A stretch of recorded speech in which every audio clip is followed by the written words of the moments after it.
रोगको अवस्था अनुसार चाहिँ त्यसमा चाहिँ प्रयोग गर्न मिल्छ। त्यही हो, रोग पेटको छ अब टाउकोको दबाई दिनु भएन होइन, खुट्टाको छ भने मुटुको दबाई दिनु भएन। त्यो कुराहरू यदि छैन भने, यदि यो इथिकल प्र्याक्टिस, यदि इथिक्समा छ, आवश्यकता अनुसार छ भने दिन मिल्यो। अलिक अनुभव, किन भन्दाखेरि यो छुट्टै विषय भएको हुनाले अनुभव त हुँदैन पक्कै पनि, किन भन्दाखेरि तर केही सामान्य रोगको जस्तै पेट सम्बन्धीदेखि लिएर जुन हामी घरेलु जुन नुक्साहरू भन्छौँ नि, घरेलु उपचारहरू पनि गर्छौँ, वास्तवमा आयुर्वेदका धेरै पाटोहरू त्यसरी पनि मिलिएको हुन्छ।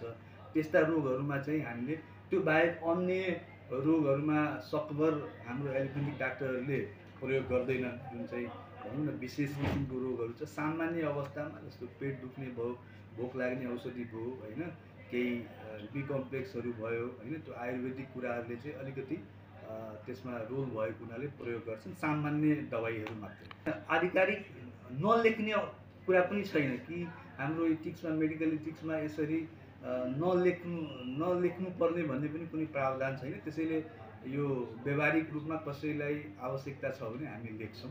किन आयुर्वेदिकहरूमा पनि धेरै पाचन प्रणाली सम्बन्धी औषधिहरू सामान्य प्रकारको हुन्छ होइन, त्यो चाहिँ हामीले आफ्नो अनुभवको अनुसार चाहिँ लेख्छौँ। कतिपय कुराहरू पढ्छौँ पनि, अध्ययन मात्रै होइन। किन भन्दाखेरि धेरै एलोपेथिक कम्पनीहरूले पनि आयुर्वेदिक प्रपर्टी भएको दबाईहरू अहिले बजारमा लिएर आएको छ। त्यो चाहिँ हामीले अध्ययन गर्छौँ, लिट्रेचरहरू पढ्छौँ, त्यो अनुसार चाहिँ प्रयोगमा लिएर आउँछौँ। लेख्न आवश्यक परेको बिरामीको अवस्था हेरेर चाहिँ लेख्नु।